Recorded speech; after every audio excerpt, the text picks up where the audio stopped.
Assalamualaikum warahmatullahi wabarakatuh.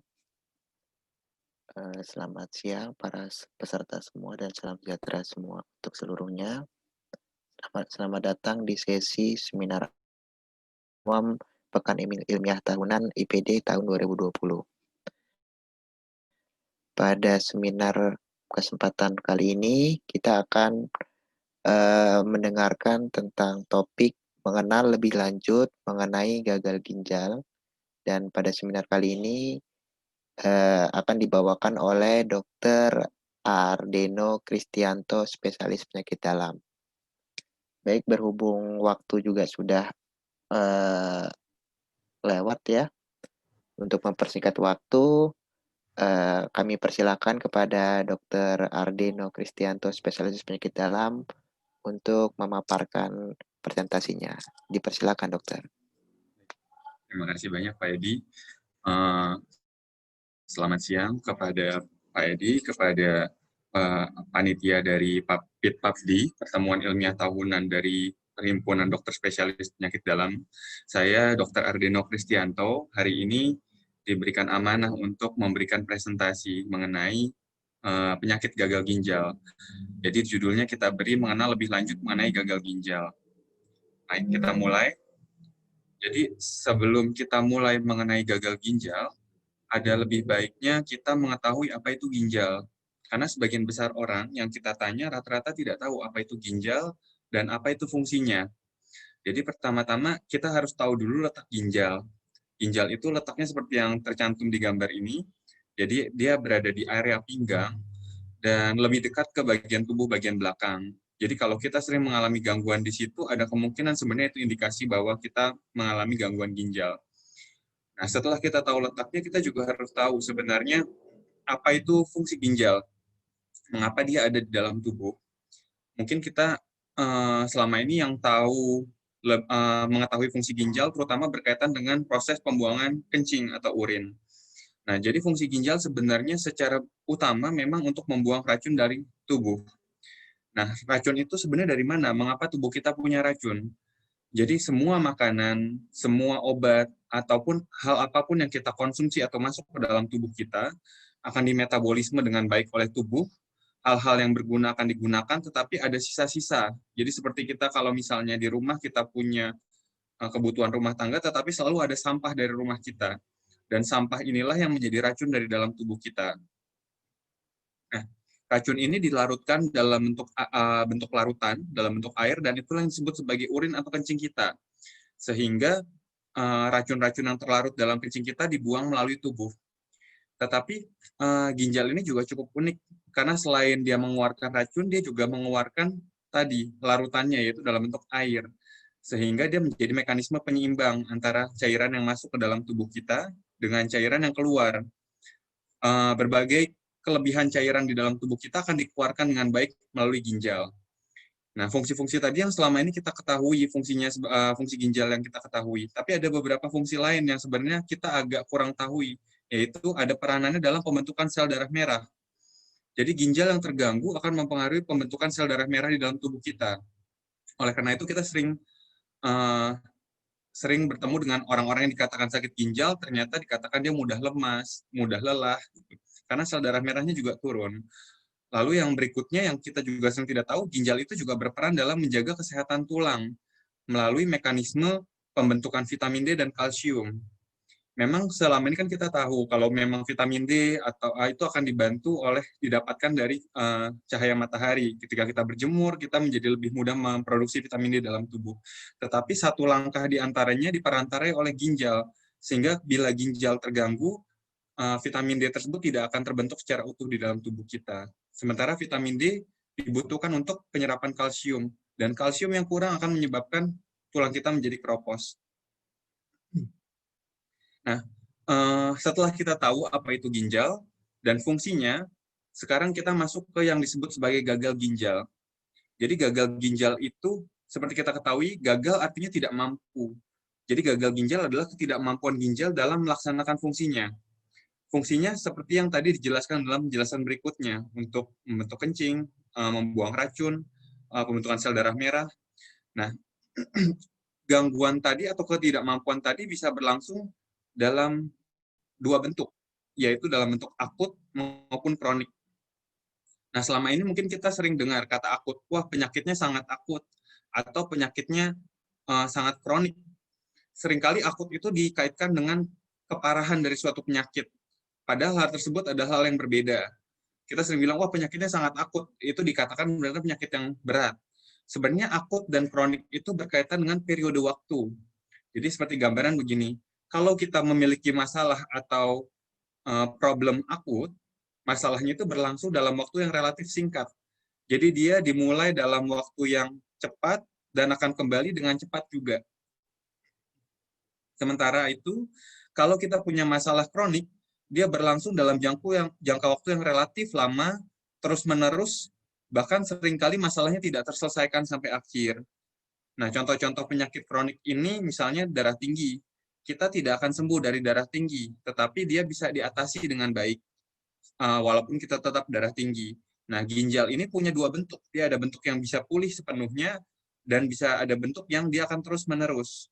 Dan pada sebagian orang, ada yang bisa timbul kedua masalah ini secara bersamaan. Nah, setelah kita tahu apa itu gagal ginjal, sebelum mengalami proses gagal, sebagaimana kita punya barang-barang di rumah atau barang-barang untuk kebutuhan sehari-hari, sebelum mengalami kegagalan, barang tersebut akan pertama-tama rusak terlebih dahulu. Dan biasanya ada tanda-tandanya. Karena ginjal ini sebenarnya salah satu alat kita, pasti ada tanda-tandanya. Bagaimana dia mulai rusak. Nah, ini ada beberapa gambaran di sini, dan sebenarnya gambar-gambar yang ada di sini dan penjelasan yang ada di sini mengacu pada proses kerusakan ginjal yang berlangsung kronik. Tadi yang berlangsung lama, terus-menerus, tetapi dokter atau tenaga medis juga bisa mendeteksi kerusakan ginjal yang serupa seperti ini pada proses yang berlangsung akut, yang tadi dalam jangka waktu singkat. Nah, contoh yang paling jelas sebenarnya berkaitan dengan fungsi ginjal itu sendiri, yaitu untuk membuat urin tadi, membuat kencing, membuang cairan, sehingga dua tanda pertama itu berkaitan dengan kencing. Yang pertama, kencing kita biasanya menjadi lebih berbusa-busa atau berbuih-buih dibandingkan sebelumnya. Jadi ada orang yang buang air, kenapa kok kencingnya sekarang jadi lebih banyak gelembungnya, lebih banyak busanya. Yang kedua adalah produksi kencing yang semakin sedikit. Jadi sebelumnya bisa kencing banyak sekali, kalau diukur mungkin sehari bisa sekitar 2 liter, ternyata belakangan sekarang mungkin 1 liter atau kurang. Dan itu merupakan tanda-tanda awal kelainan ginjal. Tetapi ada juga berbagai gejala lain yang tidak khusus mengacu pada ginjal. Dan seringkali tanda-tanda seperti ini yang kita sering miss atau tidak kita perhatikan. Misalnya badan menjadi lemas tanpa sebab jelas.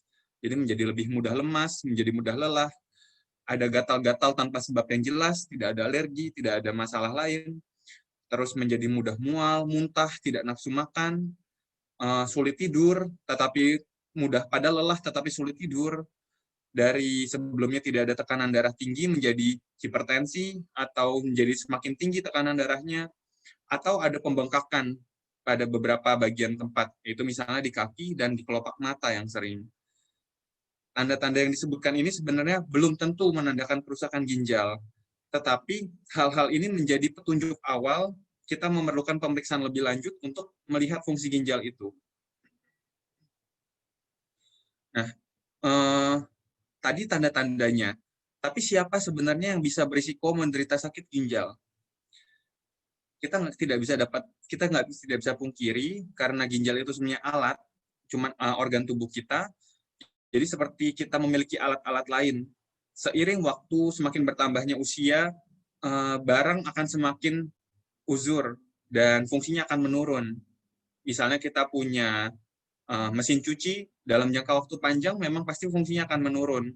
Jadi faktor yang utama adalah usia atau rentang waktu dari kehidupan kita sendiri atau lamanya digunakan. Nah, jadi dari orang-orang yang berusia di atas 75 tahun, sekitar 5 dari 10 orang menderita sakit ginjal, tetapi bukan gagal ginjal. Jadi sebenarnya hampir separuh orang di atas usia 75 tahun menderita kerusakan ginjal, tetapi beberapa tidak disadari dan tidak memberikan gejala, karena tubuh kita masih bisa mengkompensasi hal tersebut. Nah, tetapi ada risiko-risiko tambahan yang bisa menyebabkan kita lebih mudah menderita sakit atau kerusakan ginjal. Pertama, misalnya kita merupakan penderita hipertensi atau darah tinggi. Kita penderita gula atau diabetes, punya asam urat yang tinggi, kolesterol atau kadar lemak tinggi, ada riwayat stroke, sakit jantung, sakit liver, batu ginjal, radang ginjal, terutama berkaitan dengan infeksi, atau berat badan yang berlebihan. Ada satu lagi, tetapi masih cukup kontroversial, yaitu adanya riwayat sakit ginjal di keluarga. Misalnya ayah kita sakit ginjal, kita memiliki risiko yang lebih tinggi untuk menderita sakit ginjal. Nah, selain penderita hal ini, apalagi kalau hal-hal ini tidak terkontrol, ada beberapa faktor lain yang bisa berperan. Satu, apakah kita mengonsumsi jamu-jamuan yang tidak jelas? Ini saya berikan satu contoh, mereknya saya tutup. Ini jamu yang sering dikonsumsi untuk meredakan nyeri, dan ternyata ini seringkali menjadi biang keladi dari berbagai kerusakan ginjal yang ditemui pada pasien. Lalu obat-obat herbal yang tidak terjamin. Jadi dikatakan karena herbal, berasal dari alam, dia tidak merusak tubuh. Belum tentu, karena sebenarnya kan zat-zat kimiawi yang dibuat dan diproduksi awalnya merupakan sintetis atau analog yang serupa dengan produk-produk alami. Dan bahkan produk-produk alami pun dibuat menjadi obat yang tetap memiliki risiko ke tubuh. Ada beberapa orang yang menggunakan obat-obat di luar pengetahuan dokter.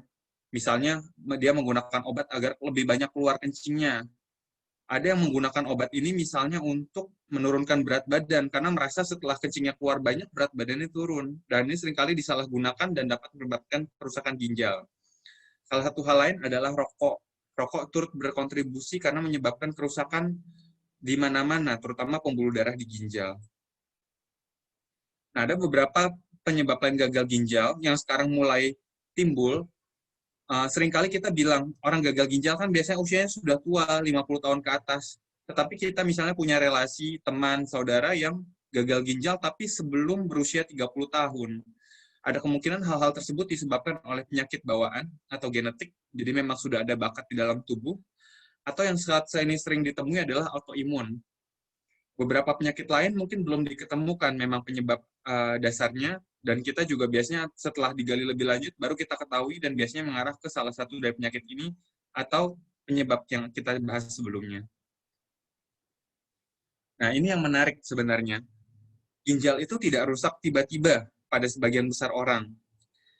Tahapan sakit ginjal ini adalah tahapan sakit ginjal yang berlangsung secara kronik. Jadi ginjal itu tidak rusak perlahan, tetapi dia seperti kita memiliki barang tadi, misalnya saya umpamakan mobil, awalnya dia tidak langsung rusak, tapi fungsinya perlahan-lahan turun sampai akhirnya mobil itu tidak bisa digunakan. Nah, kita punya patokan yang dinamakan GFR. Mungkin agak rumit, singkatannya Glomerular Filtration Rate, yang artinya laju penyaringan ginjal. Dan laju penyaringan ini digunakan sebagai perkiraan fungsi. Nah, di sini ada gambarannya dari 100 sampai 0. Sebenarnya ini bukan persentase, tapi supaya kita mempermudah, kadang-kadang kita sering menjelaskan ke pasien, ini mirip kayak persentase lah dari fungsi ginjal ibu. Walaupun sebenarnya bisa lebih dari 100 ya. Biasanya yang disebut sebagai normal itu kalau yang mendekati 100 atau lebih dari 100. Nah, ketika di bawah dari 90, sebenarnya yang dibilang sebagai sakit ginjal itu rata-rata di bawah 60. Ingat, ini bukan persentase, tapi sebagai untuk mempermudah, biasanya kita gambarkan nih seolah-olah seperti persentase. Jadi ketika fungsi ginjal kita mulai di bawah 60, ya sekitar 60% dari fungsi ginjal kita, itulah yang mulai kita sebut sebagai kerusakan ginjal kronik, yang terus mulai turun. Walaupun sebenarnya proses penurunan fungsi ginjal sudah dimulai dari lebih awal, yaitu bisa dari mulai ketika di lebih dari 90. Dokter biasanya memeriksa ada penanda laboratorium lain yang bisa menjadi petunjuk bahwa ini ada sakit ginjal, walaupun fungsinya masih relatif normal. Dan itu nanti biasanya kita diskusi dalam pertemuan yang lebih personal. Tetapi gambaran di sini memberikan gambaran bahwa perlahan turunnya dia akan perlahan dari yang tadinya lebih dari 90%, lebih dari 60%, lama-lama turun sampai ketika kita bilang ke tahap akhir, yaitu yang itu kurang dari 15. Jadi kita bilang, Bu, fungsi ginjal ibu atau bapak sudah kurang sekitar dari 15%. Dan ibu sekarang yang disebut sebagai gagal ginjal akhir. Dan inilah tahap ketika seseorang mulai membutuhkan bantuan dari luar. Nah, penurunan ini sebenarnya penurunan yang berlangsung pada semua orang. Jadi tidak hanya pada orang-orang yang dibilang sakit ginjal. Semua orang seiring bertambahnya usia akan menderita penurunan fungsi ginjal. Tetapi orang-orang dengan penyakit dan risiko tadi akan mengalami penurunan yang jauh lebih cepat, seperti garis merah ini.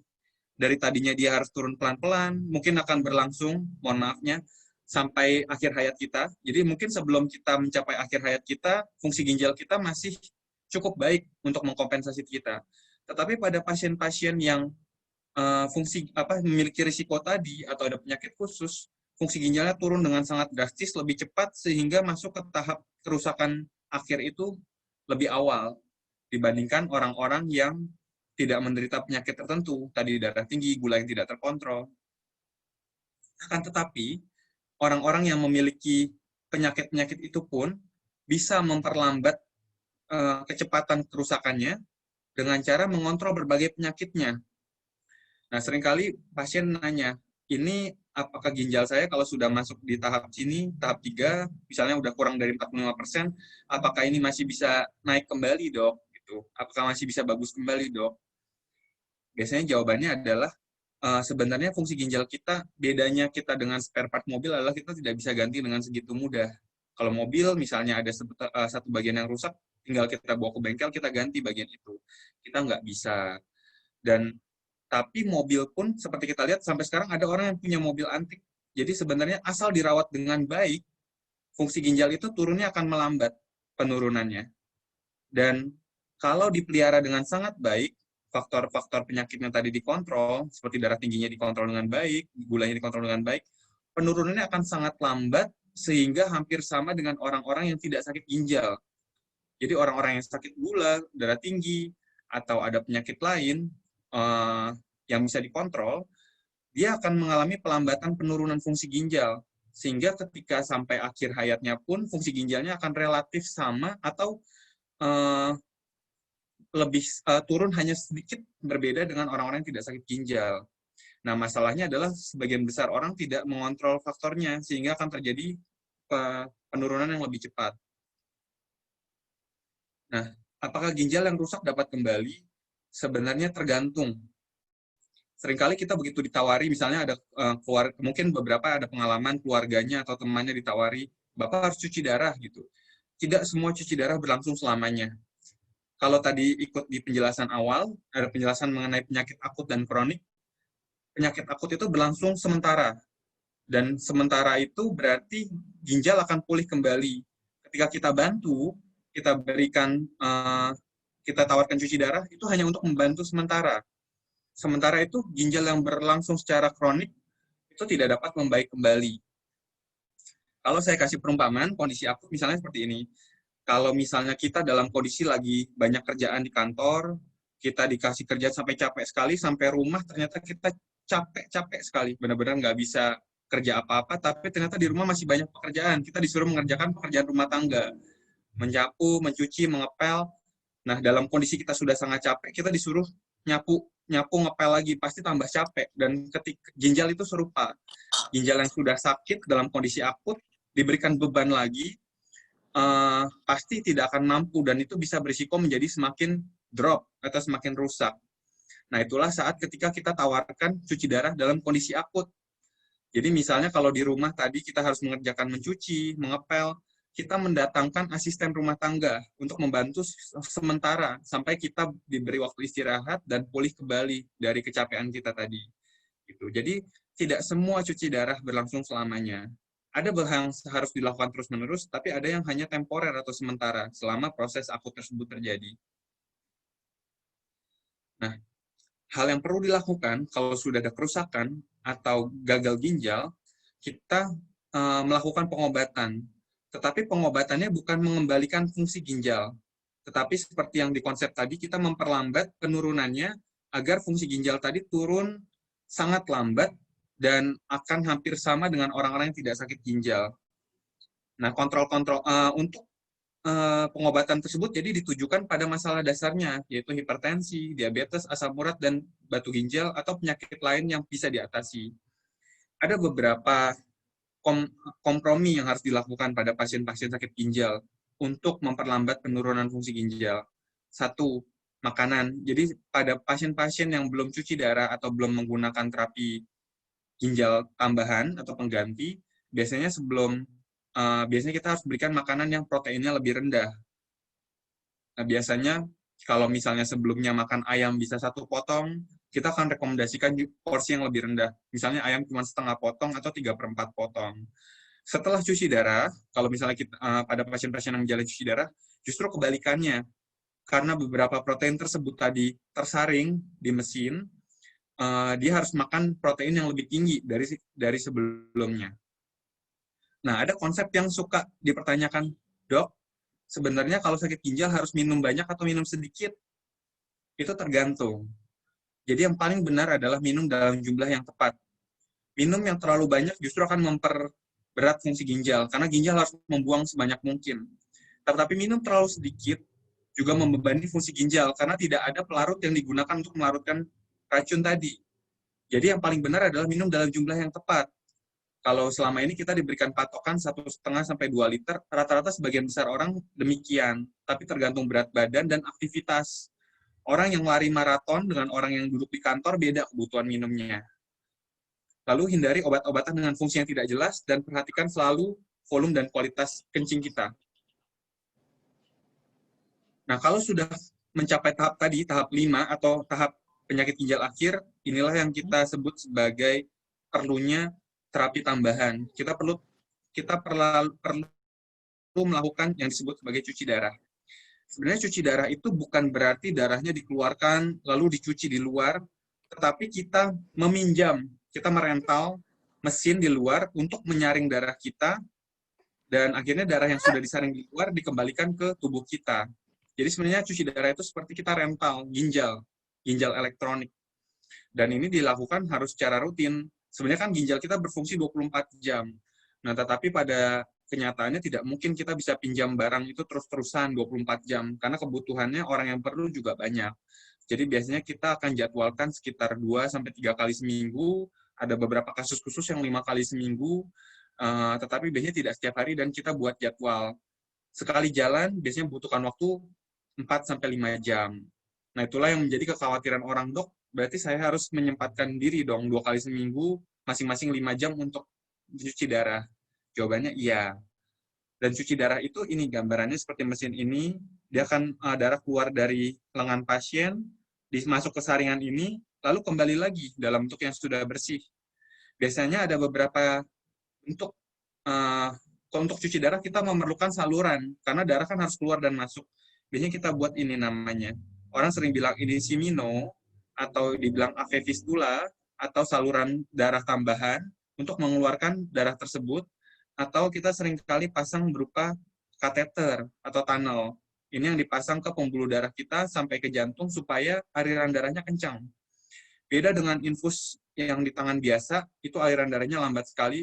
Untuk cuci darah, kita harus mengeluarkan darah dalam jumlah banyak, sehingga pembuluh darah yang kecil tidak bisa digunakan, karena dia harus berlangsung dengan cepat dan alirannya sangat deras. Nah, cuci darah yang lain adalah bentuknya yang disebut peritoneal dialisis, atau cuci darah melalui perut. Ternyata perut kita itu memiliki suatu kelebihan, dia bisa menyaring racun kalau dialirkan cairan di dalamnya. Jadi, caranya adalah ada cairan khusus, seperti di sini, dimasukkan ke dalam perut, didiamkan selama beberapa lama, ketika dikeluarkan kembali, cairan yang ditampung di sini akan menampung racun-racun dari tubuh kita. Awalnya memang mungkin sulit dipercaya, tapi ternyata ini bekerja dengan baik. Dan biasanya hal ini dimanfaatkan oleh orang-orang yang masih bekerja aktif atau bepergian. Ini ada gambar yang sangat unik. Jadi ada contoh seorang pelayar, orang yang hobi sekali naik kapal, dia bahkan bisa melakukan cuci darah dengan ini, peritoneal dialisis atau PD, CAPD biasanya disebutnya, bahkan ketika dia berlayar. Ini untuk menunjukkan bahwa sebenarnya gangguan fungsi ginjal atau adanya gagal ginjal tidak menjadi restriksi bagi aktivitas kita selama ada kompromi yang bisa dijalankan. Yang terakhir dan yang paling utama sebenarnya adalah dilakukannya transplantasi ginjal. Jadi ginjal, seperti kita ketahui, kalau kita cangkok tanaman, artinya kita menempelkan tanaman baru ke tanaman yang lain dengan harapan tanaman tersebut tumbuh dengan baik di tanaman yang baru. Kita melakukan cangkok. Jadi orang yang diambil ginjalnya sebagai donor akan ditempelkan ginjalnya ke penerima. Nah, ginjal yang sebelumnya tidak dibuang, tidak harus dicongkel, tetap ditinggal, tetapi ginjal itu tadi ditambahkan di satu sisi tambahan. Dan ini akan bekerja dengan baik dan menyaring darah di tubuh kita. Walaupun tidak akan seoptimal ketika kita memiliki dua fungsi ginjal, dua ginjal.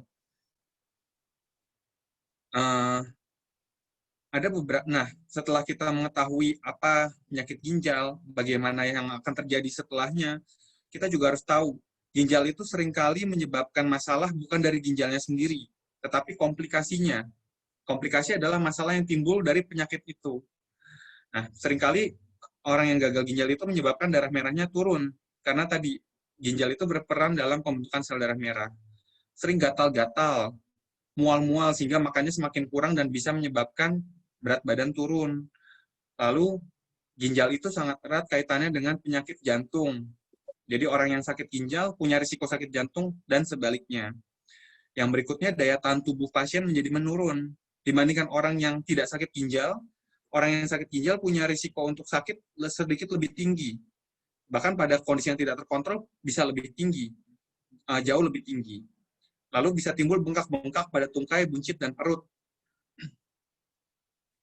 Nah, mungkin rekan-rekan yang ada di sini, responden yang ada di sini sekalian, ada beberapa yang masih kenal tokoh ini. Ini tokoh sudah jadul sebenarnya dari zaman dahulu kala. Mungkin kalau yang generasi, kalau dibilang baby boomers ya, atau generasi X masih tahu, ini kita dulu kenal namanya Chris Biantoro. Dulu ini pembawa acara terkenal di TVRI. Nah, seringkali orang suka bertanya, kalau sudah sakit ginjal, usia kita sudah dekat ajal ya dok? Gitu. Pada kenyataannya, ini contoh yang cukup bagus. Jadi Chris Biantoro ini, dulu pembawa acara terkenal di TVRI, dia meninggal setelah 38 tahun gagal ginjal. Jadi dia meninggal baru tahun 2013 kemarin, pada usia 75 tahun, dan mulai cuci darah pada usia yang sangat muda, yaitu 37 tahun. Sebenarnya tidak muda-muda amat ya, tapi bagi dokter, yang orang yang sakit ginjal 37 tahun itu muda, apalagi ini generasi zaman dulu. Gitu. Biasanya orang-orang katanya kan sakit ginjal 50, 60, ini 37 tahun. Dan Chris Biantoro menjalani cuci darah ini selama 38 tahun. Dan pada akhirnya Chris Biantoro meninggal bukan karena sakit ginjal, tetapi karena sakit jantung. Walaupun sebenarnya sakit jantung juga dipengaruhi oleh masalah ginjal tadi. Jadi ini sebagai gambaran untuk kita bahwa penyakit ginjal bukan berarti ajalnya sudah dekat. Dengan kontrol yang baik dan kompromi-kompromi yang sesuai, kualitas hidup kita bisa terjaga baik dan bisa berlangsung cukup lama. Bahkan sama seperti layaknya orang lain. 75 tahun merupakan usia standar hidup yang cukup baik. Jadi kesimpulannya, kita harus mengantisipasi penurunan fungsi ginjal dengan mengontrol risiko yang dapat diubah. Pola makan kita, mengontrol hipertensi kita, gula darah kalau ada diabetes. Lalu cuci darah itu sebenarnya bukan akhir dari segalanya, tetapi tidak dapat dipungkiri banyak kompromi yang harus dilakukan. Pola makan kita harus dijaga, kontrol ketat faktor risiko harus dilakukan, gitu. Dan gagal ginjal itu tidak dapat sembuh, tetapi kerusakannya dapat diperlambat sehingga kita bisa jadi tidak mengalami gagal ginjal akhir selama kehidupan kita. Atau walaupun tidak sembuh, kita dapat melakukan kompromi-kompromi sehingga kualitas hidup kita akan relatif sama dengan orang-orang yang tidak sakit ginjal. Jadi demikian presentasi saya, semoga berkenan dan bila ada pertanyaan kita masuk ke sesi diskusi, saya kembalikan kepada moderator. Terima kasih.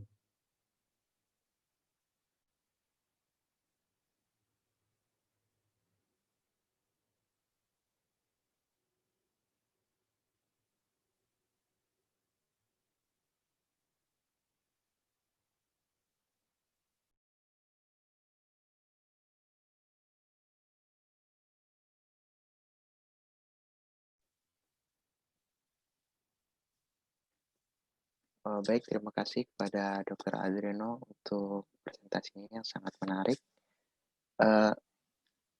Bagi peserta, jika ada yang ingin bertanya, silakan bisa dibuka mic-nya atau di raise hand. Persilakan.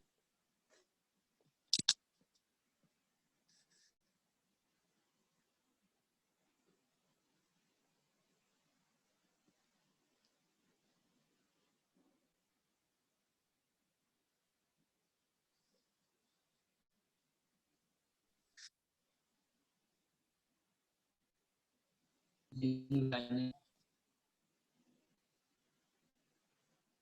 bertanya bisa ya? Oh, ya. Silakan, dokter. Ya. Saya Edi dari Rumah Sakit Otak Nasional. Mau menanyakan terkait dengan tingkat keberhasilan dari cangkok ginjal itu seberapa persen ya? Faktor-faktor apa saja yang akhirnya mesti kita perhatikan pada saat proses pencangkokan ginjal dari satu orang ke penderita. Terima kasih.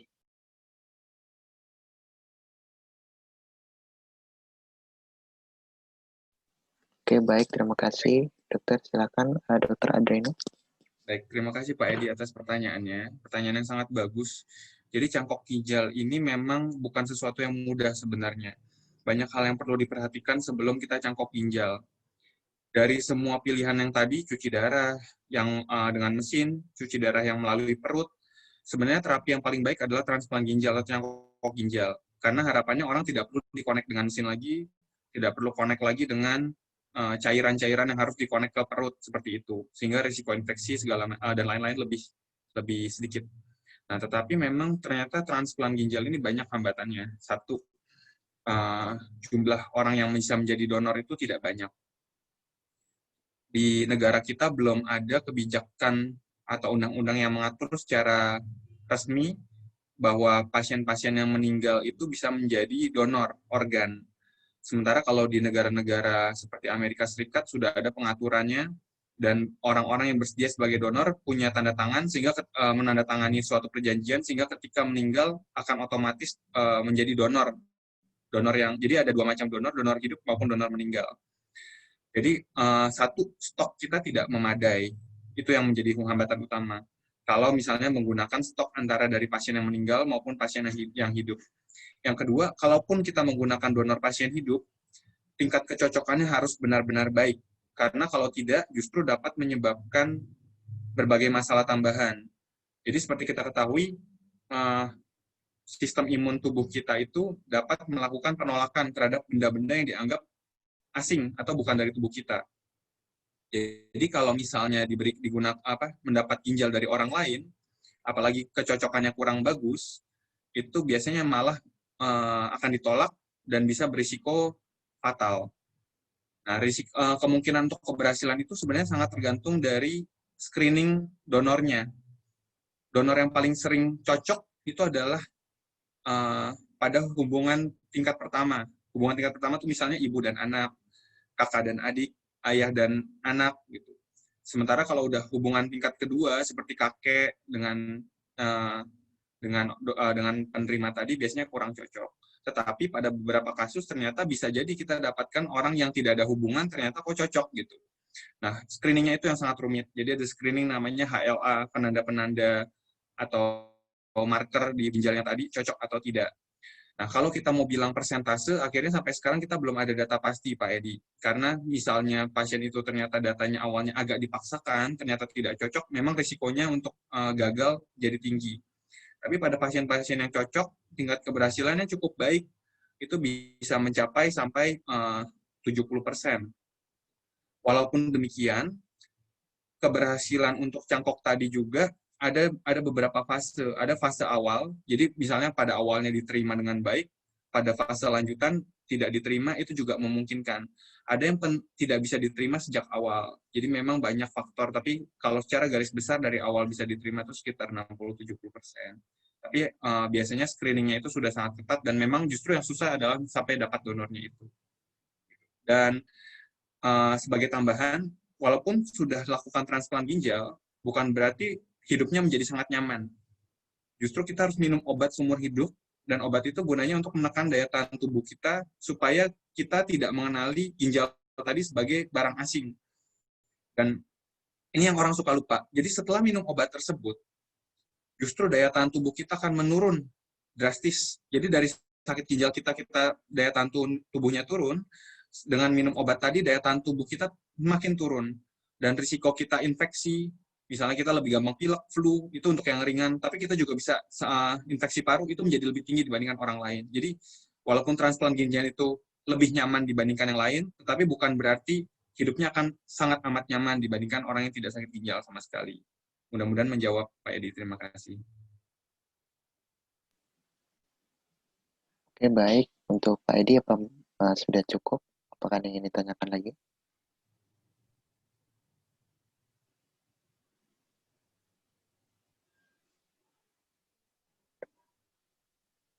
Oke, baik. Kalau begitu, saya lanjutkan ya, Dok.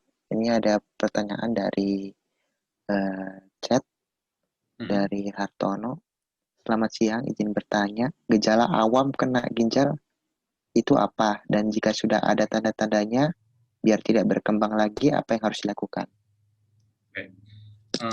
Ya, selamat siang Pak Hartono. Pertanyaannya bagus sekali. Tadi sebenarnya ada, sebentar saya tampilkan kembali slide-nya. Jadi ada beberapa memang gejala-gejala yang perlu kita ketahui. Mungkin tadi agak tertinggal.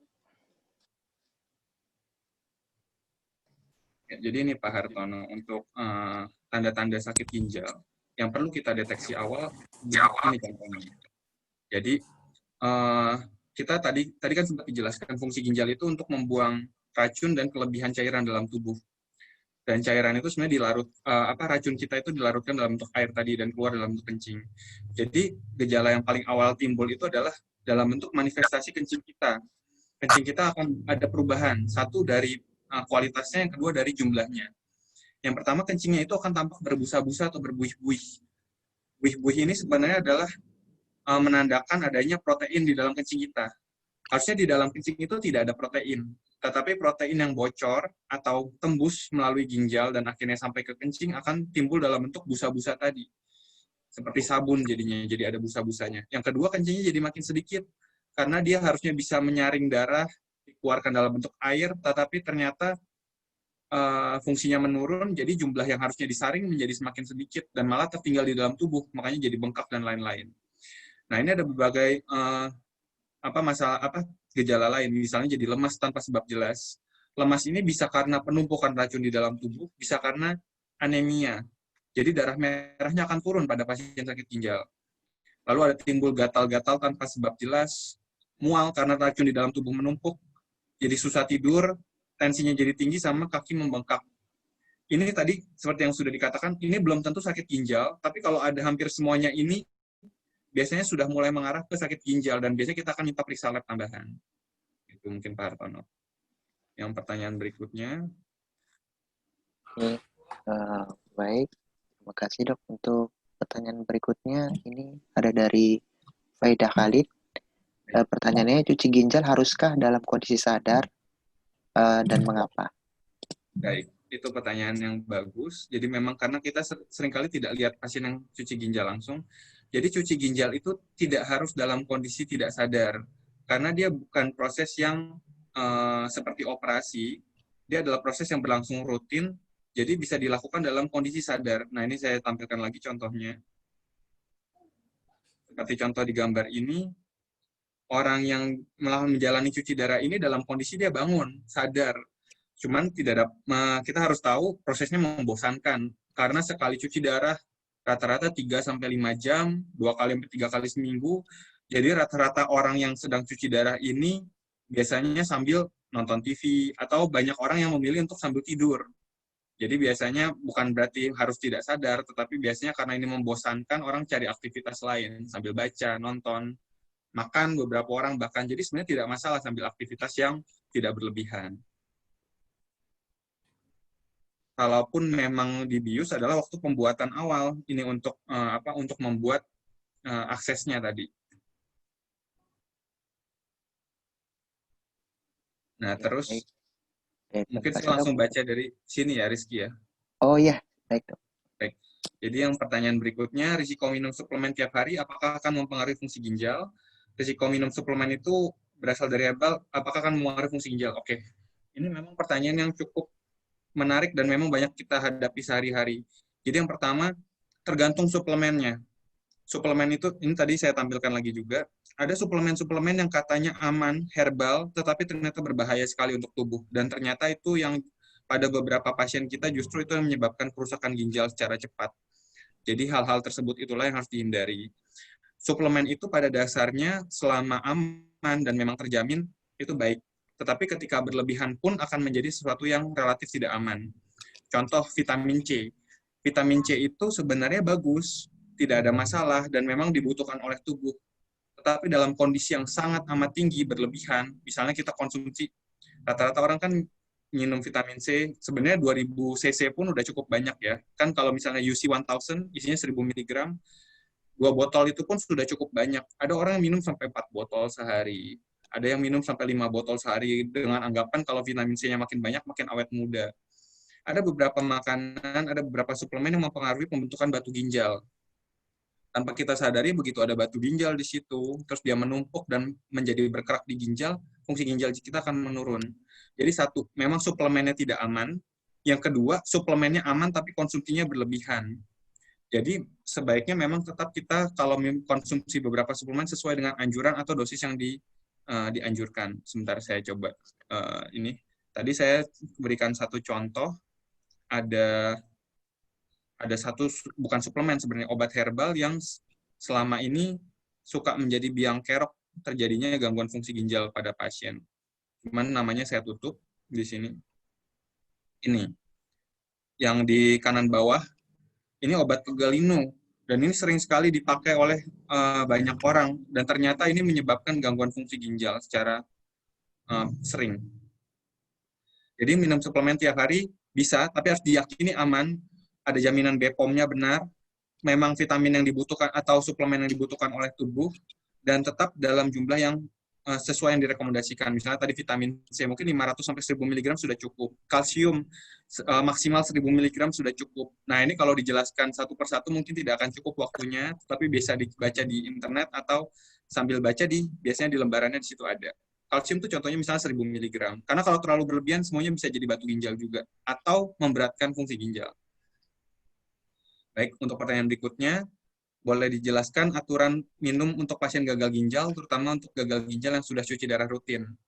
Ya, sebenarnya betul sekali. Ini pertanyaan yang cukup sangat aplikatif. Jadi pasien-pasien yang sudah gagal ginjal, tadi kan saya sempat berikan petunjuk kalau untuk minum, pasien-pasien yang sudah kerusakan ginjal tapi belum gagal ginjal, jumlah minumnya itu adalah secukupnya. Jadi orang suka sering ada timbul desas-desus yang kurang tepat. Bilang, wah sudah sakit ginjal harus banyak minum. Itu seringkali menjadi desas-desus yang kurang tepat, dan akhirnya orang yang sudah mulai mengalami kerusakan ginjal, minumnya banyak malah jadi tambah berat. Jadi minum dalam jumlah yang cukup, secukup-cukupnya. Jadi jangan berlebihan, jangan kurang juga. Kalau mau dikasih patokan, sebenarnya saya jarang kasih patokan ini, cuman kalau memang mau kasih patokan sebenarnya, kan kalau dari zaman dulu dibilang katanya 8 gelas per hari atau 2 liter. Tetapi yang lebih aplikatif itu adalah sekitar 30-40 ml per kilogram berat badan kita. Misal, saya berat badan 80, saya minumnya nggak mungkin cuma 1,5 liter, saya minimal sekitar 2.400 mililiter. Jadi memang berbeda. Jadi cara yang paling aplikatif contohnya tadi 30-40 ml per kilogram berat badan. Itu sebagai patokan awal. Tetapi harus dilihat, ternyata memang orang situ udah ada kerusakan ginjal, kencingnya tidak sebanyak itu. Kalau dia minum segitu, akhirnya malah numpuk di dalam tubuh dan akhirnya jadi bengkak, menyebabkan sesak, jadi penyakit jantung. Jadi harus disesuaikan lagi dengan berapa yang bisa dia keluarkan. Nah, cara untuk minum pada yang sudah gagal ginjal adalah disesuaikan dengan jumlah kencing yang bisa dia keluarkan. Nah, ini yang menjadi agak tricky. Satu, misalnya pasien ini, jadi kita harus lihat dulu kencingnya keluar berapa. Dalam satu hari 24 jam, orang yang sudah gagal ginjal, kita minta untuk tampung kencingnya dulu dalam sehari. Tiap orang beda-beda. Ada yang kencingnya keluar cuma 1000 mili, ada yang keluar cuma 500 mili, berarti minum dia sehari hanya bisa sekitar segitu. Tapi jangan lupa, air itu tidak hanya keluar dari kencing. Kita juga mengeluarkan air dalam bentuk keringat. Uap air ketika kita ngomong, apalagi kita ngomong lagi banyak sekali, uap air yang keluar dari napas kita sangat banyak, dan itu bisa menambah sekitar 500 mili per hari. Jadi patokan gampangnya adalah dari keluarnya kencing ditambah sekitar 500 mili. Jadi misalnya orang sudah gagal ginjal, keluarnya kencingnya 500, dia mungkin bisa sampai 1000. Sambil dipantau apakah jadi makin numpuk, ada bengkak atau tidak. Itu cara yang paling mudah. Tapi tiap orang beda-beda. Nah, saya mungkin agak lanjut. Tidak semua orang sakit ginjal kencingnya sedikit. ini yang suka salah kaprah. Tidak semua orang sakit ginjal kencingnya jadi sedikit sekali. Ada orang yang kencingnya keluar banyak banget, sampai 5 liter, 4 liter, tapi mengalami kerusakan ginjal. Kalau saya analogikan atau umpamakan, ini mirip kayak orang yang nembak peluru kosong. Jadi keluar kencingnya, tapi racunnya nggak ikut keluar, racunnya tetap numpuk. Jadi yang keluar dari tubuhnya cuma airnya saja. Itu tergantung bagian yang rusak dari ginjalnya. Ginjal itu ada beberapa bagian, ada saluran tubulusnya, ada bagian penyaringnya. Kalau yang rusak, yang buat tubulusnya, kencingnya tetap banyak, tapi nggak ada racunnya sama sekali. Jadi percuma, dia keluar air banyak, racunnya tidak keluar. Jadi jangan salah kaprah. Tadi kan memang salah satu tandanya kencing semakin sedikit. Ada orang yang sakit ginjal, kencingnya tetap banyak. Jadi jangan sampai kita menganggap, saya kan kencingnya banyak dok, kenapa saya sakit ginjal? Enggak, semua bentuknya demikian. Gitu. Jadi saya lanjut ke situ. Jadi kalau misalnya ada pasien yang ginjalnya rusak, tapi kencingnya banyak, minumnya mungkin bisa lebih banyak dibandingkan orang yang sakit ginjal dengan kencingnya keluar sedikit. Gitu. Itu mungkin Mbak Rahma saya jawab. Oh ya, Pak Edi bertanya lagi ya, apakah ada dampak kesehatan yang signifikan bagi pendonor ginjal? Baik, ini pertanyaan bagus dan sering menjadi concern utama nih bagi yang orang yang mau donor. Sebenarnya untuk donor sendiri, kekhawatiran paling utama adalah apakah nanti saya jadi fungsi ginjalnya berkurang, dok? Gitu. Apakah nanti saya jadi harus cuci darah juga? Gitu. Sebenarnya tidak, karena sebenarnya fungsi penyaringan dalam tubuh kita itu bisa di-cover oleh satu ginjal. Jadi adanya dua ginjal itu sebenarnya saling meringankan satu sama lain. Ketika seseorang diambil satu, fungsi ginjalnya masih cukup untuk mengcover tubuhnya dia. Tapi jangan lupa, seiring usia, tadi kan sama seperti kita punya mobil kita udah punya mobil baru 1 tahun sama kita punya mobil udah 20 tahun, beda. Fungsinya akan makin turun. Dan ini kan bukan spare part yang bisa ditukar dengan mudah. Jadi tidak bisa dipungkiri, karena dia cadangannya cuma satu, kalau orang Jawa bilangnya harus lebih eman-eman. Karena tinggal satu ini, kalau dia turun, ya dia akan lebih berisiko untuk membutuhkan bantuan tambahan gitu. Tapi bukan berarti akan pasti cuci ginjal, enggak. Kalau jaganya lebih eman-eman akan sama saja. Yang kedua, kekhawatirannya adalah terkait bekas luka. Nggak bisa dipungkiri itu kan tetap dioperasi. Operasinya diambil ginjalnya biasanya melalui belakang. Jadi dari belakang pinggang, ada yang dari depan perut. Jadi memang ada bekas luka di situ. Dan memang itu yang mungkin efek tidak nyamannya adalah ya ada bekas luka dan beberapa orang kadang-kadang memang merasa masih agak nyeri, terutama beberapa bulan pertama pasca operasi. Itu sih Pak Edi. Lalu apakah ada efek samping pada pasien yang sudah melakukan cuci darah dan bagaimana antisipasi pada solusinya? Dari Mbak Devi, ya efek samping efek samping pada pasien sudah cuci darah. Yang kita merekomendasikan cuci darah sebenarnya tujuannya baik. Tidak mungkin kita merekomendasikan cuci darah dengan tujuan yang buruk. Dan justru efek yang sering kali didapatkan dari ketika pasien tidak cuci darah justru lebih banyak dibandingkan pasien yang cuci darah. Jadi justru efek-efek yang didapat oleh tubuh itu banyakkan karena pasien belum cuci darah. Racunnya menumpuk, lalu kencingnya tidak bisa keluar, pasien jadi bengkak, jadi sesak, pasien jadi mual, muntah. Itu karena racun di dalam tubuh yang tidak bisa keluar. Jadi kita rekomendasikanlah cuci darah. Tapi cuci darah juga bukan berarti tanpa efek samping. Hampir semua obat di dunia ini ada efek samping, cuman dalam bentuk yang bisa ditoleransi atau tidak. Cuci darah sebenarnya mirip seperti obat, cuman dia dalam bentuk tindakan dan dalam bentuk mesin. Nah, cuci darah itu ada beberapa efek. Satu, pada beberapa orang, kalau misalnya kurang toleransi, tensinya bisa naik, bisa turun selama cuci darah. Jadi, dan ini masih sampai sekarang tiap orang beda-beda. Jadi memang tiap orang unik. Ada yang orang pas dicuci darah, tensinya jadi naik, tensinya jadi turun. Ada yang tetap biasa saja normal. Dan itu beda-beda tiap orang. Biasanya kalau kita sudah ketemu polanya, pasiennya juga udah kenal dirinya sendiri, kita cari pendekatan yang paling cocok untuk orang itu. Lalu yang kedua, fungsi ketika kita cuci darah, karena itu sebenarnya kita menyaring di luar, ini jadi kita memiliki kayak punya mesin manual di luar. Kita ngatur ginjalnya itu bikin penyesuaian manual di luar.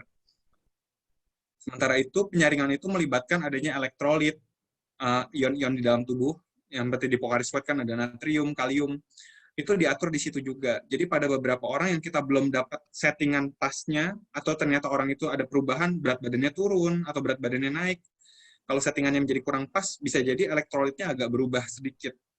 Dan itu ada beberapa orang yang kalau misalnya ternyata setelah turun berat badannya banyak, memang pasiennya lagi diet, misalnya terus dia cuci darah, bisa jadi dia jadi agak kram dan lain-lain. Tapi itu bisa kita atasi dan kita akan diskusi dengan pasien. Itu masalahnya dapat diatasi secara mudah. Ada efek samping yang tidak terkait langsung dengan cuci darahnya.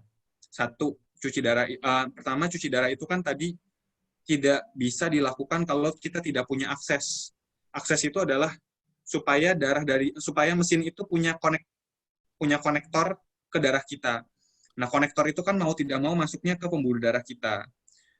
Kalau misalnya konektornya tidak bersih, suatu saat dilakukan prosesnya kurang cocok, risikonya bisa memang infeksi. Ada kuman yang masuk, ada jamur yang masuk, atau ada bakteri atau kuman, jamur, virus dan lain-lain yang bisa masuk melalui situ. Jadi memang ada risiko untuk infeksi. Yang kedua yang tidak terkait langsung dengan cuci darahnya adalah pasien-pasien cuci darah seringkali butuh tambah darah karena dia anemia, darahnya makin turun, makin kurang karena banyak faktor. Satu, karena memang ginjal itu fungsinya untuk membuat darah merah, terus zat gizi di dalam tubuhnya juga berkurang, tadi kan makan jadi mual, muntah, dan lain-lain. Akibatnya seringkali dapat transfusi darah. Nah, transfusi darah ini yang dilakukan selama cuci darah, kadang-kadang berisiko membawa virus, bakteri dari orang yang mendonor. Tapi jangan khawatir, beda sekali dengan tahun-tahun 80-an sebelum tahun 80, di mana darah waktu itu penyaringannya belum secanggih sekarang. Sekarang virus-virus itu dapat terdeteksi lebih awal, dan risiko untuk tertular itu lebih kecil, bisa mencapai 0,01%. Tapi bukan berarti 0, tapi ada risiko ke situ. Jadi dari risiko langsung tadi misalnya sama risiko tidak langsung berkaitan dengan infeksi dan transfusi tadi. Secara lebih lanjut ada banyak lagi, tapi garis besarnya banyakan yang ditemui adalah seperti itu gitu. Yang ketiga, yang faktor sosialnya, jadi repot. Jadi efek sampingnya adalah repot, karena harus bolak-balik ke tempat cuci darah 2 kali atau 3 kali seminggu.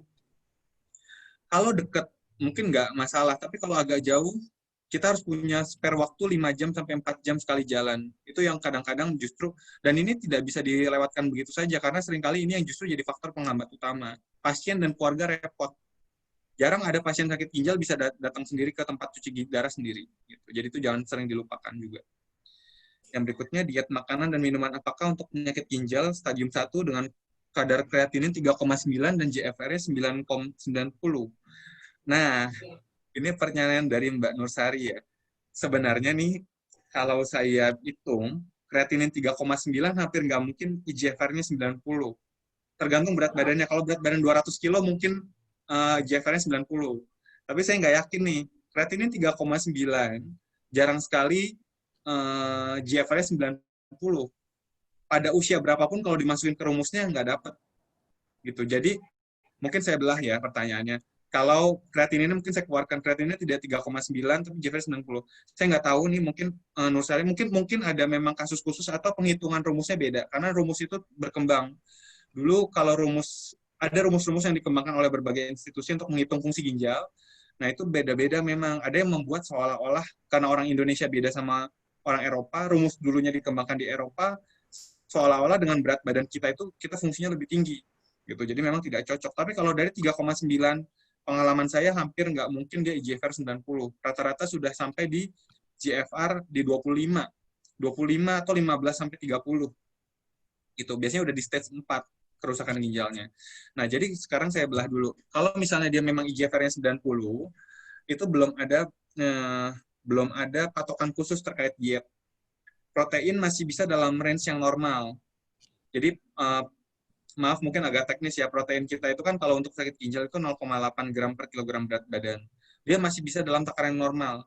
Kalau dibahasakan secara mudah, misalnya dia biasa makan 1 potong ayam, mungkin dia bisa makan 1 potong ayam, tapi dia tidak bisa makan berlebihan. Misalnya biasanya dia kalau lagi pesta makan sampai 1 ekor sendiri, itu nggak mungkin. Itu bisa merusak ginjal lebih cepat. Nah, sekarang pertanyaan saya belah yang kedua. Kalau kadar kreatinin 3,9, yang kemungkinan sudah di stadium 4, nah itu beda. Sudah harus ada banyak penyesuaian. Dan tergantung dia sudah cuci darah atau belum cuci darah. Kalau sudah cuci darah, proteinnya harus lebih tinggi, karena banyak yang terbuang melalui cuci darah. Tapi kalau dia belum cuci darah, proteinnya harus sangat sedikit, berkurang jauh. Kalau saya biasanya kasih tahu ke pasien, Bapak makan potong ayam biasanya 1 ya, sekarang cuma bisa 1/4 ya Pak, karena Bapak udah stage 4. Cara gampangnya begitu. Atau Bapak tadinya sekarang stage 3 ya, makannya 1/3 porsi ya Pak, udah nggak bisa lagi 1 potong. Gitu. Jadi saya belah, Kalau yang stadium 1 demikian, kalau 3,9 demikian. Semoga membantu untuk Bu Nursari. Lalu ada Bu Intan, kalau batu ginjal dibiarkan tidak dibuang, apakah berisiko gagal ginjal? Ini tergantung seberapa besar batu tersebut dan apakah memang ada antisipasi untuk dilakukan terhadap pencegahan batu berulang. Batu itu biasanya ada bakat dari keluarga. Jadi pasien-pasien yang sudah bapaknya batu, ibunya batu, atau dia sudah pernah batu sendiri, risiko berulangnya tinggi. Ditambah lagi dengan dia konsumsinya nggak benar. Misalnya air minum di rumahnya dia tercemar kalsium yang tinggi, air tanahnya. Itu sering. Terus dia minum suplemen kalsium, vitamin C tinggi sekali. Atau konsumsi makanan yang mengandung asam urat tinggi itu tinggi. Sehingga dia asam uratnya tinggi. Kalau nggak diatasi, dan batu tersebut makin menumpuk, dari tadinya kecil makin menumpuk, ya berisiko bikin gagal ginjal. Dan salah satu penyebab tersering gagal ginjal, selain hipertensi atau darah tinggi, gula, yang ketiga tersering adalah batu. Jadi kalau batu dibiarkan, tidak dikontrol faktor risikonya, tidak dibuang, bisa berisiko gagal ginjal. Tetapi pada beberapa kasus kalau kita kontrol bagus dan ada beberapa batu yang segitu kecil bisa keluar sendiri, atau kalau dengan obat bisa dikikis, bisa tidak menyebabkan gagal ginjal. Jadi tergantung bagaimana kita memanage atau mengatur faktor risiko kita. Kalau tadinya kecil tapi kita makan terus, hajar terus, akan tambah besar, dan ya banyak pasien kita yang gagal ginjal justru karena batunya jadi besar. Akhirnya seukuran ginjal itu. Baik, untuk pasien yang sudah HD itu dikasih obat cukup banyak, sedangkan minum dibatasi 1 hari 2 gelas betul. Ini memang masalah yang sering kita alami pada pasien ya. Jadi minum lebih dari 2 gelas, dan apakah obat yang dikonsumsi tidak memperburuk fungsi ginjal. Obatnya banyak, dan seperti sekali lagi pada tujuannya tidak mungkin, Pak Hartono, tidak mungkin kita tujuannya buruk untuk memperburuk kondisi pasien. Dan seiring penelitian tiap tahun, memang ternyata obat yang direkomendasikan itu makin banyak. Nah, tapi obat-obatan ini juga kita dari berbagai penelitian kita sudah saring ini obat yang memang aman ke ginjal, dan memang justru kalau tidak diminum malah ginjalnya makin cepat memburuk. Tapi tidak dapat dipungkiri juga, ginjal itu fungsinya kan menyaring dan membuang. Akan ada risiko memang agak memperberat. Tapi gini, tidak semua obat dibuang melalui ginjal. Ada yang obat yang benar-benar aman tidak dibuang melalui ginjal, sehingga kita memang berani untuk rekomendasikan tersebut. Biasanya kita atur dosisnya, kita atur juga jenis obat yang dikeluarkan melalui ginjal atau tidak, sehingga tetap memang fungsinya sesuai dengan fungsi tujuan awal kita untuk memperbaiki fungsi ginjalnya, atau bukan memperbaiki, memperlambat penurunan fungsi ginjalnya. Nah, yang ini memang jadi trik yang untuk pasien-pasien yang sudah HD itu kan diberikan obat cukup banyak dan minum dibatasi. Nah, pertanyaan Pak Hartono ini untungnya ada pilihan jawabannya adalah sudah HD. Jadi kalau sudah HD itu memang minumnya itu dibatasi, tapi karena dia sudah HD, cuci darah, akan ada periode ketika dia akan dibantu dikeluarkan airnya melalui cuci darah. Jadi biasanya kita, dokter penyakit dalam, dokter spesialis, subspesialis ginjal, dan orang yang perawat maupun dokter yang bertugas di unit cuci darah sudah tahu ke pasien ini kalau dia memang ada kebutuhan minum yang lebih tinggi karena obatnya banyak. Kita akan sesuaikan dengan jumlah cairan yang dikeluarkan selama cuci darah, dan mudah-mudahan hal tersebut akan membantu. Kalau trik lain, beberapa pasien saya akhirnya memang beberapa bantu konsumsinya dengan makanan ya, waktu itu ya dengan pisang. Kalau orang zaman dulu ada beberapa yang terbantu dengan pisang sehingga mengurangi jumlah air yang diminum. Walaupun sebenarnya di dalam makanan juga ada air walaupun dalam jumlah yang lebih sedikit. Itu ada beberapa yang memang berusaha setiap tegak minimal bisa 2 atau 3 tablet sehingga mengurangi jumlah air yang diminum. Lalu jangan lupa sebenarnya memang ada spare. Kalau kita aktivitas lebih tinggi, seperti kita lagi banyak berkeringat atau kita lagi banyak omong, uap air kita keluar banyak, akan ada sebenarnya ada kompensasi air yang keluar dari proses tersebut, dan rata-rata tuh bisa mencapai 500 mili. Gitu. Jadi sebenarnya pada beberapa kasus bisa terkompensasi dari hal tersebut.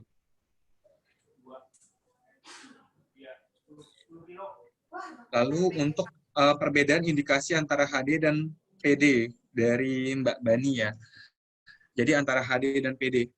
Indikasi antara HD dan PD sebenarnya tidak berbeda. Jadi ini yang disebut sebagai terapi pengganti ginjal atau renal replacement therapy. Ada 3 yang utama, yaitu HD, hemodialisis tadi, PD, peritoneal dialisis, dan yang terakhir tadi transplant ginjal.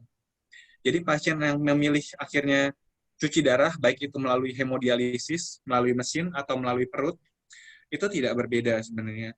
Yang paling utama berbeda adalah indikasi dari pilihan pasien. tadi kan coba saya putar gambarnya sebentar ya. Jadi pada gambar ini saya kasih gambar,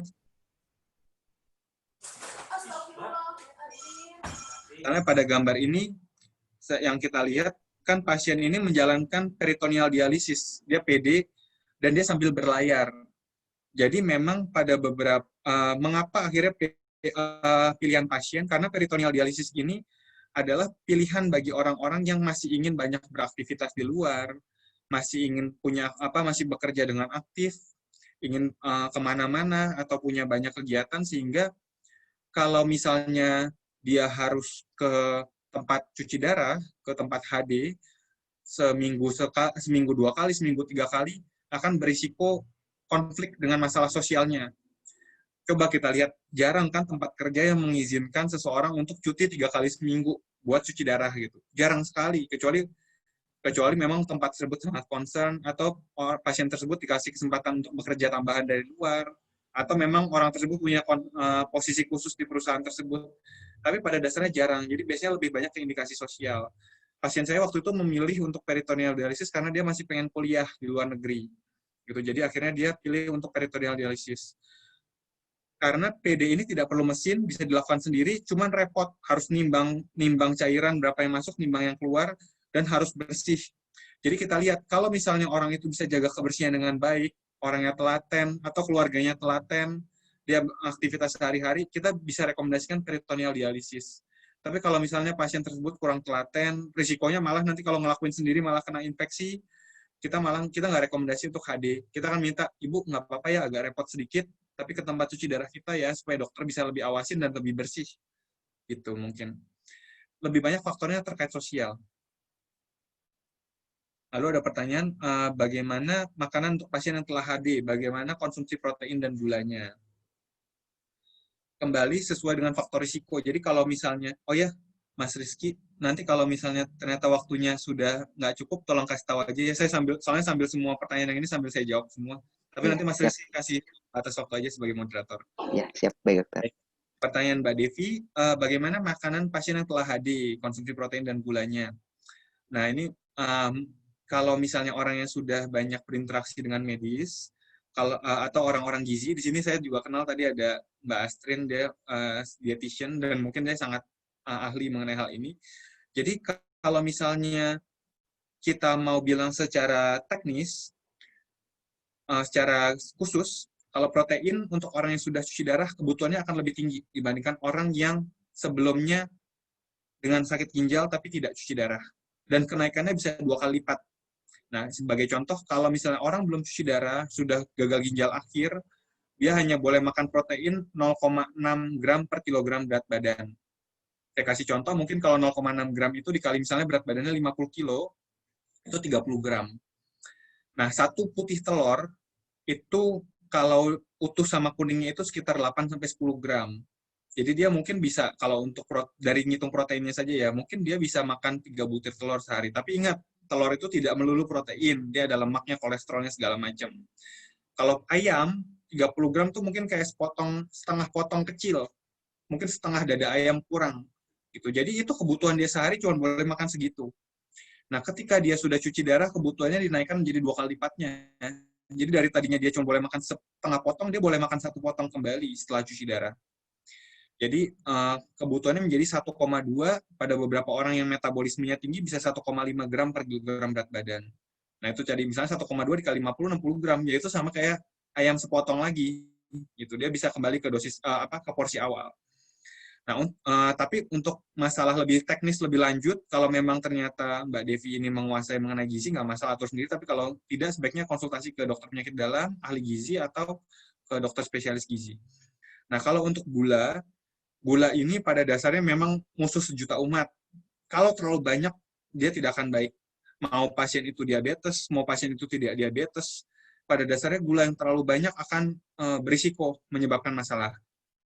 Sebenarnya kalau untuk konsumsi gulanya tidak terkait masalah ginjal, tapi lebih ke faktor risiko dasar, yaitu misalnya pasiennya memang ada diabetes, dan kalau gulanya tidak dibatasi, akhirnya dia gulanya jadi tinggi terus, ginjalnya akan tambah berat. Atau kalau dia sudah cuci darah, kan ginjalnya sudah tidak, memang kita tidak target supaya tidak makin turun.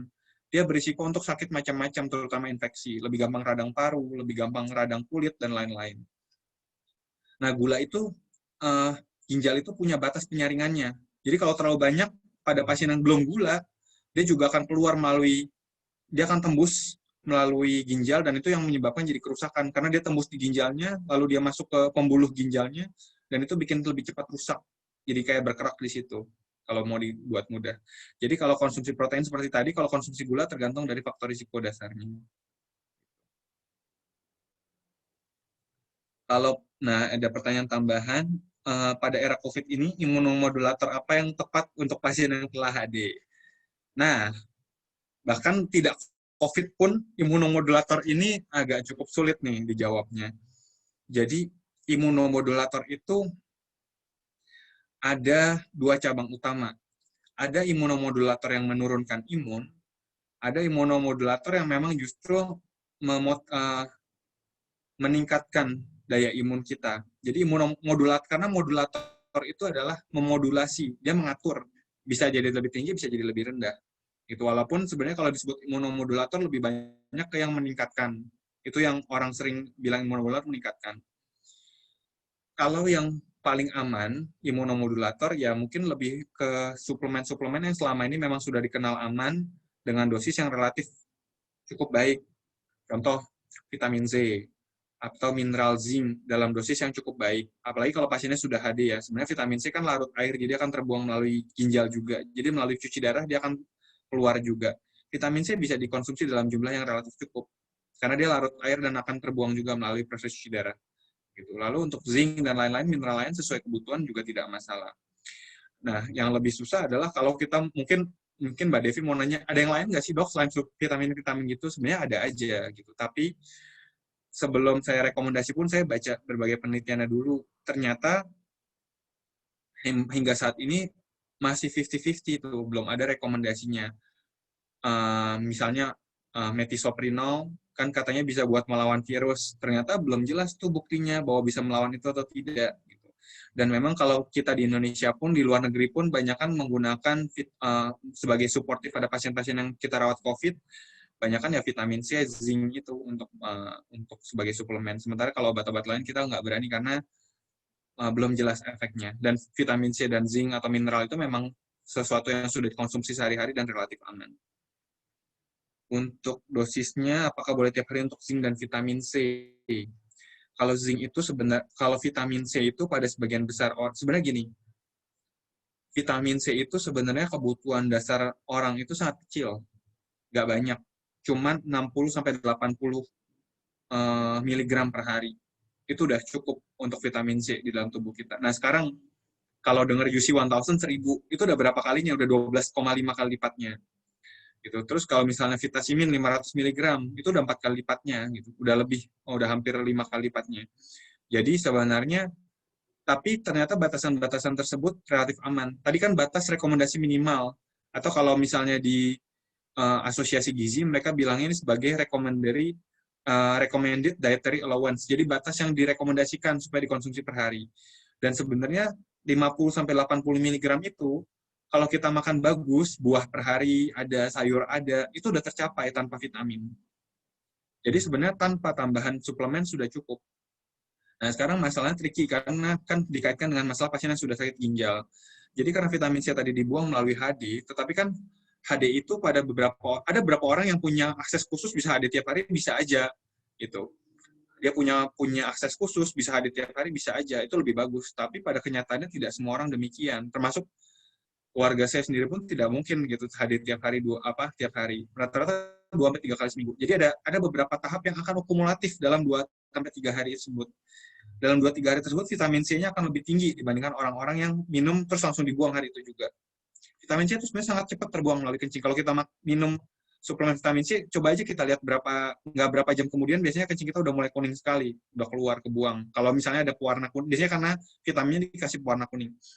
Nah, kalau misalnya pasien yang sudah sakit ginjal, rekomendasinya adalah jangan minum sesuai yang orang-orang gembor-gemborkan sekarang, 1000 mg, 2000 mg.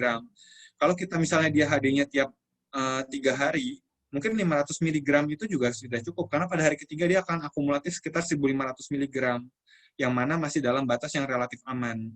Tapi ini belum, saya juga mengatakan demikian, bukan berarti saya menyarankan seperti itu, tetapi kalau memang ingin mengonsumsi, ada baiknya tidak sebanyak konsumsi orang-orang yang memang dengan fungsi ginjal yang baik. 500 mg saya rasa cukup, karena bisa dalam 3 hari dia kumulatif di dosis hari ketiga 1.500. Walaupun pada hari-hari sebelumnya tidak akan mendapatkan dosis tinggi itu, karena kan dia akumulatifnya pertama masih 500. Mungkin demikian Mbak Devi, semoga membantu.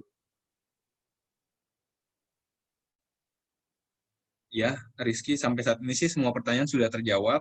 Mungkin saya beri, kalau dari Rizky, apakah masih ada waktu atau sudah ditutup acaranya? Masih ada 15 menit lagi, Dokter. Masih ada. Oh ya, baik. Mungkin kalau ada yang belum puas dengan jawaban pertanyaan atau ada yang masih ingin bertanya, silakan. Oh iya. Oh izin, Ya, Dok. kenapa, Rizky?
Iya, Rizky. Tadi ada Ya, tadi pertanyaan. termute. Iya, ya Dok. Tadi yang Oh ya, Pak apa? Hartono. Tadi kan Yang mana?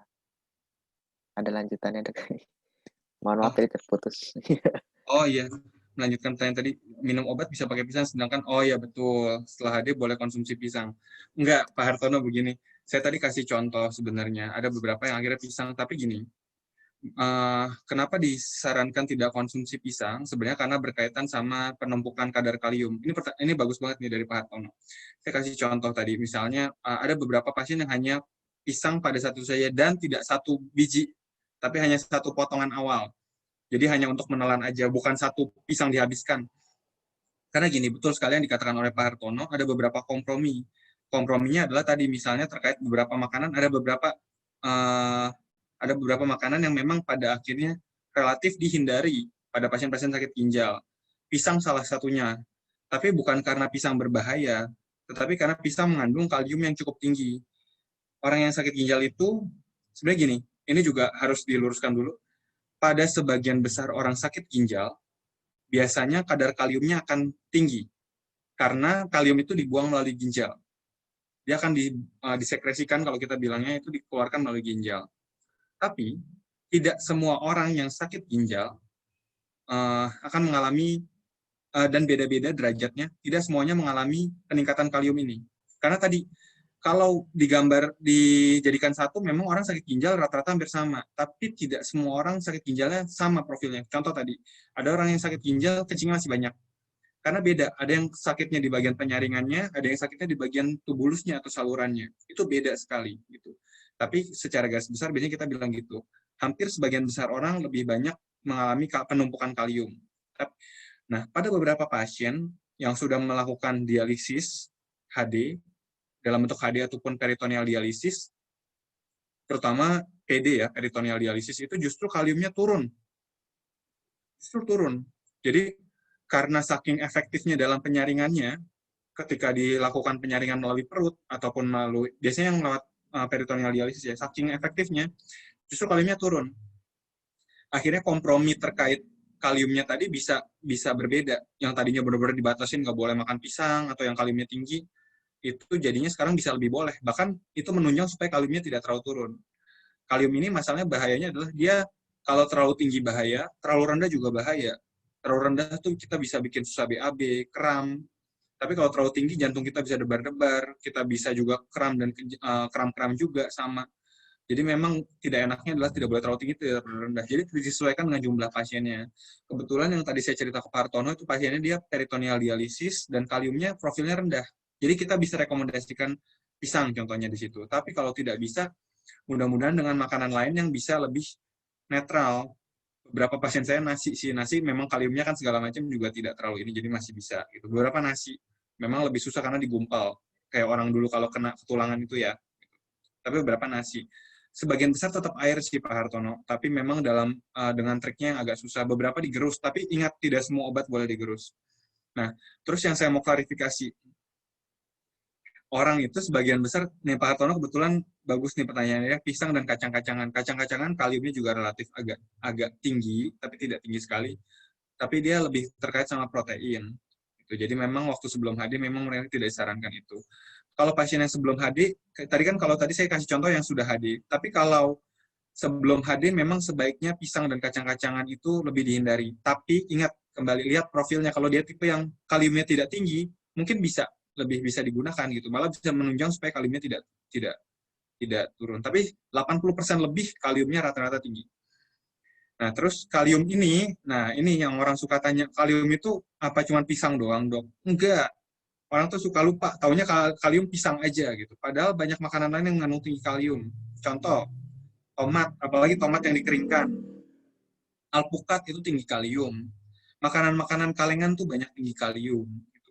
Jadi jangan lupa bahwa kita paradigmanya apel, pear itu juga agak tinggi tapi tidak setinggi itu. Gitu. Tapi alpukat, tomat bahkan bisa lebih tinggi daripada pisang. Karena orang Indonesia selama ini taunya kalium pisang aja. Gitu. Padahal kalium dari banyak yang lain banyak. Tomat itu tinggi, apalagi dikeringkan. Gitu. Tomat kering gitu. Dok, kok kalium saya tinggi, padahal saya nggak makan pisang. Bapak makan tomat nggak? Mungkin.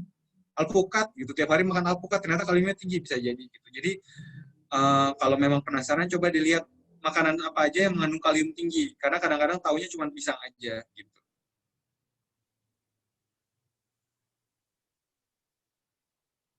Oh ya, Mbak Devi melanjutkan pertanyaan tadi dari Pak Hartono. Bagaimana kita tahu kalau pasien HD memiliki kalium tinggi atau tidak? Apakah harus dengan pemeriksaan lab? Ya, jawabannya harus dengan pemeriksaan lab sih kalau itu. Karena kalium kita nggak bisa ngeraba-raba dari pemeriksaan aja. Ada gejala yang menunjukkan, misalnya dia jadi sering kram, itu mungkin lebih ke arah kaliumnya rendah. Tapi ternyata tidak juga. Kadang-kadang kaliumnya normal, kalsiumnya yang rendah. Gitu. Dan ini memang pemeriksaan tadi kita harus pakai pemeriksaan laboratorium. Kalau nggak kita tidak bisa lihat. Ini susah untuk diraba-raba saja.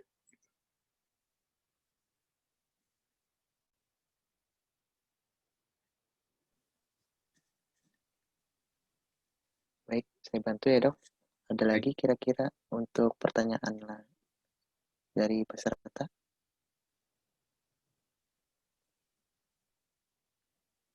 Mungkin sudah tidak ada nih dok. Baik, kalau begitu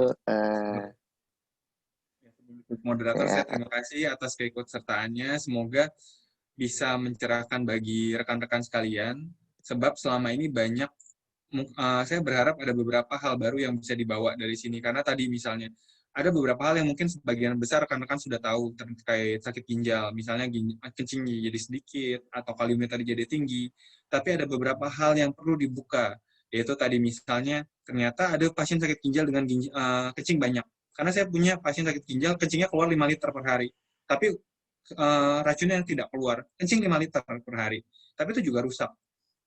Jadi ada beberapa hal yang mudah-mudahan bisa dibawa pulang untuk menjadi apa tambahan dasar. Maaf Mas Rizky, itu tadi Adelina sempat raise hand tapi kayaknya udah ya. Oh iya dok, ya dari Bu Adlina ada pertanyaan mungkin silakan.